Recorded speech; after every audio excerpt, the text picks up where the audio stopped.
Биылғы 1 қаңтардан бастап елімізде жалпыға бірдей декларациялаудың жаңа кезеңі басталды. Енді заңды тұлғалар, кәсіпкерлер және олардың жұбайлары кірістер туралы деректер тапсыру керек.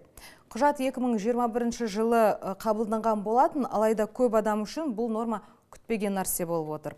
Қызмет көрсету секторы, кәсіпкерлер мобильді аударымдардан бас тартып жатыр. Осы орайда премьер-министрдің орынбасары, қаржы министрі Ерлан Жамаубаев бұл мәселені тарқатып, еліміздің қаржы секторындағы өзгерістер туралы түсіндіреді. Армысыздар. Саламатсыздар.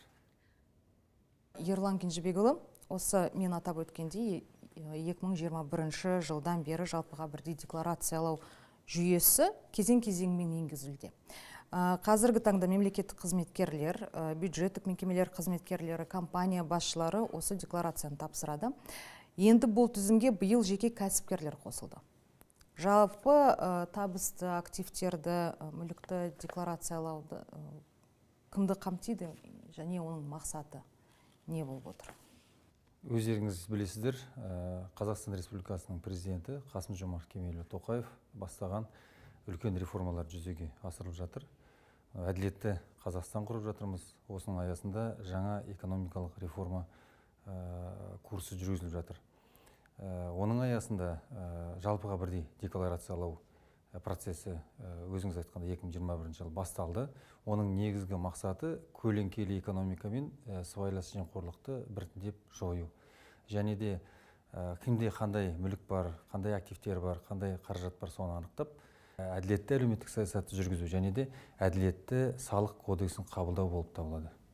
Енді келесі сұрақ қазақстандықтарды алаңдатып отырған мобильді аударымдар туралы осы мәселе бойынша. Жалпы мобильді аударымдарды тексеру не үшін қажет болды?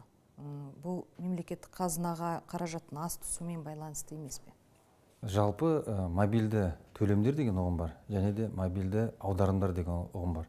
Мобильді төлемдер кезінде кез келген кәсіпкерлік операциялар жүргізілетін болса, онда оған QR код қолданылады, немесе кассалық аппараттар қолданылады, тиісінше чек беріледі.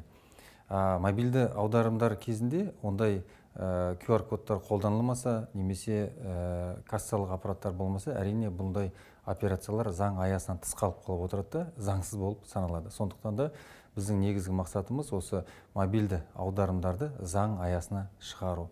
Яғни кез келген мобильді аударымдар бойынша, егер де ол кәсіпкерлік операцияларға жататын болса, міндетті түрде біз оларды заң аясына, яғни салық төлеу аясына шығару керекпіз. Жаңа сұрағыңызды айтып өттіңіз, осы мобильді аударымдарды тексеру бюджетке қаражат түсіп жатыр ма, түсіп жатқан жоқ па, соған байланысты ма деп, ол оған байланысты емес. Себебі мобильді аударымдарды тексеру бізде қазірдің өзінде жүріп жатыр. Алдыңғы шепте бұл мемлекеттік қызметкерлер және квазимемлекеттік қызметкерлердің аударымдары бойынша біз бақылау жүргізіп отырмыз. Бірақ бірде-бір мемлекеттік қызметкерге немесе осы жалпылай декларацияға өткен тұлғаларға ешқайсысына салықтық тексеру жүргізілген жоқ. Себебі олар заң аясында аударымдарды жүргізіп жатыр.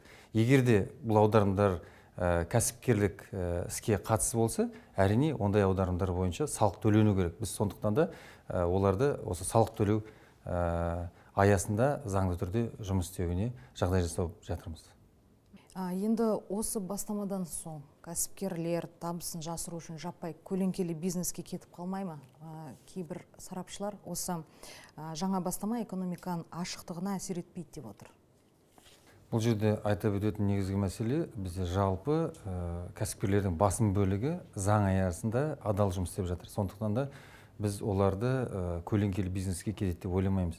Керісінше біздің мақсатымыз көлеңкелі экономикадан адал бизнес жұмыс істеуге шақыру, соларға жағдай жасау. Атап айтатын болсақ, бізде шағын және орта бизнеспен айналысуға толық мүмкіндік бар. Бұл салық режимінің бірнеше түрі бар. Оған салықтық жүктеме 1% пен 4%-ның аралығында, яғни өзіңіз көріп отырсыз, өте төмен деңгейде. Сондықтан да біз керісінше мынау көлеңкеде қалып отырған немесе кәсіпкерлік ісінде мобильді аударымдарды қолданып отырған азаматтарды осы заң аясында жұмыс істеуге шақырып отырмыз. Кез келген режимді қабылдап, сонымен жұмыс істеуге. Бұл үшін біз цифрландыру инструменттерін, құралдарын қолданып отырмыз. Е-салық бизнес деген мобильдік қосымша бар. Сол жүктемені алып, смартфон арқылы өзінің тиісті салық режимін қабылдап, заң аясында жұмыс істеуге толық мүмкіндік бар. Ал енді статистика бойынша қазір кәсіпкерлердің қанша пайызы көлеңкеде жүр, және соларды енді ашық бизнеске шығару үшін қанша уақыт керек? Жалпы көлеңкелі экономика кез келген мемлекетте орын алып отырған құбылыс. Дамыған мемлекеттердің өзінде де көлеңкелі экономиканың орын алып отыр.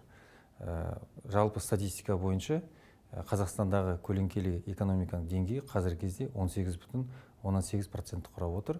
Соңғы 3-4 жылдың көлемінде біз бұл көрсеткішті 27%-тен осы 18,8%-ке дейін төмендеттік.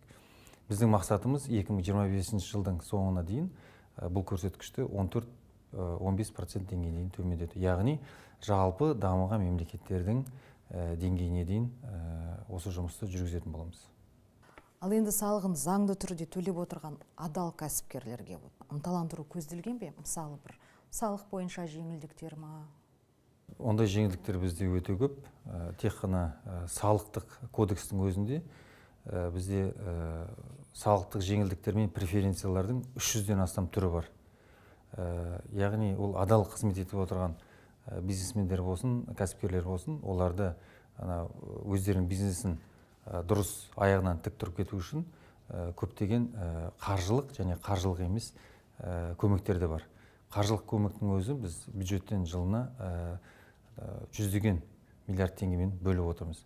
Яғни біздің негізгі мақсатымыз осы кіші бизнестен орта бизнеске көтеру, орта бизнесте жұмыс істеп жүрген кәсіпкерлерді ірі бизнеске көтеру.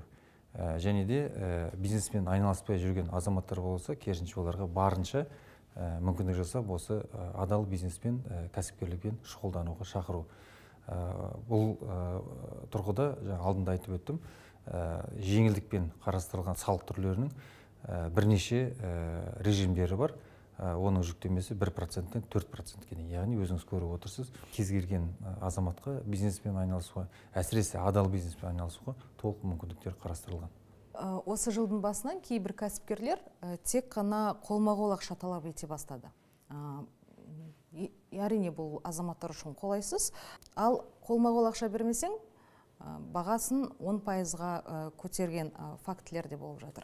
Енді осы тұрғыда бұл қаншалықты заңды, және кәсіпкерлер осы тек қолма-қол ғана ақшамен талап ету құқылы ма? Қазақстан Республикасында төлемдер мен төлем жүйесі туралы арнайы заң бар. Ол жерде төлемдердің түрлері көрсетілген: қолма-қол ақшамен және қолма-қолсыз ақшамен. Қолма-қолсыз ақша кезінде банктік карталар мен немесе QR-кодтар қолданылады. Сондықтан да егерде кәсіпкерлер тек қана қолма-қол ақша талап ететін болса, бұл жерде тұтынушылардың құқығы бұзылады. Сондықтан да бұндай талаптар заңсыз деп есептеледі. Және де сіз айтып отырсыз, қолма-қол ақшасыз төлемдер жүргізген кезде бағаға қандай да бір үстіне қосып сату фактілері тіркелді деп. Бұл да заңсыз. Себебі тауардың бағасы қолма-қолсыз да, қолма-қолмен ақшамен де бір баға болу керек.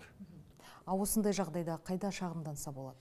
Бұндай жағдайлар орын алатын болса, бізде арнайы кол орталығы бар, 1414 нөмірімен хабарласуға болады, немесе жергілікті кірістер комитетінің органдарына шағымданса, біз ондай фактілер тексеріп, тиісті шаралар қабылдайтын боламыз.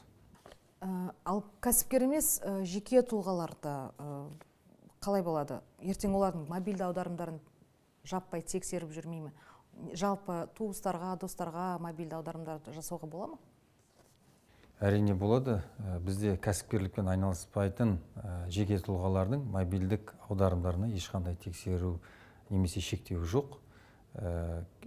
Өзіңіз айтып отырсыз, туыстардың арасына, таныстардың арасына, достардың арасына немесе бір қандай да бір жағдайда қаражат жинау керек болатын болса, ондай аударымдарға ешқандай шектеу жоқ. Ал ауыр сырқаттанған адамдар туыстарына емделуге халықтан ақша жинап жатады. Сол адамдар жиналған ақшадан салық төлеуге міндетті ме? Ондай жағдайлар орын алып жатады. Науқас сырқаттанған адамдарға қаражат жиналып жатады, немесе бір жарысқа баратын кезде қаражат жиналып жатады, жолға қаражат жиналып жатады. ондай қаражаттар кәсіпкерлікке жатпайды, сондықтан да біз ондай аударымдарды тексермейміз және одан салық өтелініп алынбайды. Егер де әрине ол критерий бойынша салық органдарының назарына ілінетін болса, әрине біз тиісті ақпаратты сұратамыз. Ол салық органдары көз жеткізгеннен кейін әрине ешқандай бұл фактілер бойынша сұрақтар туындамайды. Дәл осындай жағдай кейбір медиа ресурстар мен блогерлерге қатысты болып жатыр. Яғни олардың арасында донат ретінде халықтан ақша жинап жұмыс істеп отырғандары бар. Олар не істеу керек? Бұл тәуелсіз журналистикаға тұсау салмай ма деген бір күдік те бар. Тәуелсіз журналистика ешқандай тұсау болмайды. Қазірдің өзінде бізде 400-ден аса блогер тіркелген. 2023 жылы 200 миллионнан аса теңге олар салық төледі. Егер де олардың қызметі кәсіпкерлікпен байланысты болса, әрине олар салық төлеуі тиіс. Оған арнайы салық режимдері бар, 1%-тен 4%-ке дейінгі жүктеме. Егер де олардың жұмысы осы тікелей кәсіпкерлікке байланысты болмаса, онда оларға ешқандай сұрақтар туындамайды және де салық төленбейді. Ал такси жүргізушілері не істейді? Мысалы, Яндекс такси сияқты басқа да онлайн платформалар жүргізушілер үшін бір компания ақша төлейтін шығар. Ал және осы сұрақтың курьерлерге де қатысы бар ма? Жалпы осы жүргізушілер, таксистер дейміз, сосын курьерлер үшін бізде арнайы салық режимі бар. Бұл да цифрландырылған e-салық бизнес қосымшасында 1%-тік салық төлейтін режим бар. Сол жерде тіркеліп, және де өзімен кассалық аппарат тасып жүрудің керегі жоқ. Сол жерде қалай салық төлеу керектігі бәрі көрсетілген. Яғни қолайлы жағдай жасалған. Дегенмен де Яндекс таксимен қазір біз дұрыс жұмыстар жүргізіп жатырмыз. Бұл жерде мүмкін таксистердің өздері емес, салықты оператор ретінде Яндекс такси төлейтін жағдай жасау. Яғни платформалық жұмыспен қамту жобасы аясында жаңа салық кодексіне осы өзгерістерді біз енгізетін боламыз. Ал енді осы жағдай ауылды жерлерде бір қиындықтар туғызбай ма? Қиындық туғызбайды, себебі шалғай интернеті жоқ жерлердің өзінде де бізде арнайы дербес кассалық аппараттар бар. Яғни кез келген кәсіпкер шағын дүкені болса, немесе басқа да бір сауда-саттық жүргізетін болса, сондай кассалық аппараттарды қолдануға болады. Оған міндетті түрде интернеттің болуы шарт емес. Ерлан Кенжебекұлы, көпшілікті толғандырып отырған басқа да өзекті тақырыптарға тоқталып кетсек, осы 1 қаңтардан бастап кәсіпкерлерді тексеруге мораторий тоқтатылды. Енді ары қарай не болмақ? Бизнесті жаппай тексеру белең алып кетпей ме деген сұрақ. Жалпылай кәсіпкерлерді тексеру болмайды, себебі мемлекеттік кірістер комитетінде тәуекелдерді басқару жүйесі бар. Бұл жерде заңды көбірек бұзатын, яғни салықты төлемейтін немесе төлемеуге тәуекелі бар осы кәсіпкерлерді ғана тексеретін боламыз. Жалпы барлық кәсіпкерлерді тексермейміз. Біздің негізгі мақсатымыз сервистік модель дейді, яғни кәсіпкерлерге көмек көрсету. Көп жағдайда бұл профилактика, оларға кеңес беру, оларға осы салық заңнамасын бұзбауға қандай да бір ұсыныстар беру. Енді соңғы сұрағым, 2023 жыл бүкіл ел үшін, соның ішінде қаржы министрлігі үшін де өте қарқынды жыл болды. Министрлік жұмысындағы негізгі бір нәтижелерді жетістіктермен бөліссеңіз. 2023 жыл өздеріңіз білесіздер, өте күрделі жыл болды, сын қатерлерге толы болды. Дегенмен де біз бюджеттің табыс көзін 100% орындап шықтық. Екіншіден, біздің әлеуметтік шығындар немесе басқа да бюджеттің шығыстары жылба-жыл өсіп отыр. Соған қарамастан 2023 жылы шығыстарды мемлекеттік міндеттемелер толығымен өтедік, яғни жаптық. Үшіншіден, мемлекеттік қарыз туралы өте көп айтылып жүр. Бұл мемлекеттік бюджеттің дефицитін, яғни тапшылығын жабу үшін қажет. Сол мемлекеттік қарыз қазір қауіпсіз деңгейде сақталып отыр. Қазірдің өзіне 24 жалпы ішкі өнімге шаққанда 24% болып отыр. Бұл дамыған мемлекеттердің көрсеткішімен салыстырғанда өте төмен деңгейде деп айтуға болады. Төртіншіден, өздеріңіз білесіздер, былтыр азаматтардың банкроттығына қатысты арнайы заң қабылданған болатын. Наурыз айынан бері бізге 80 мыңға жуық өтініш келіп түсті. Оның ішінде 8 мың адам банкрот деп танылды. Яғни оларға салынып отырған кредиттік жүктеме толығыменен алынып тасталды. Бұл шамамен 15 миллиард теңге. Және бесіншіден, арнайы президентіміз Қасым-Жомарт Кемелұлы-Тоқаевтың тапсырмасымен ұлттық қор балаларға жобасы іске асырыла бастады. Былтыр арнайы заң қабылданды. Биылғы жылдың осы 1 ақпанына дейін 7 миллион біздің 18-ге толмаған балалардың есеп шотына арнайы қаражаттар аударылатын болады.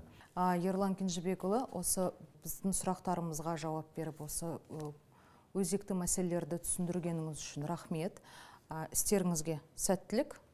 Сау болыңыз. Рахмет. Сау болыңыздар.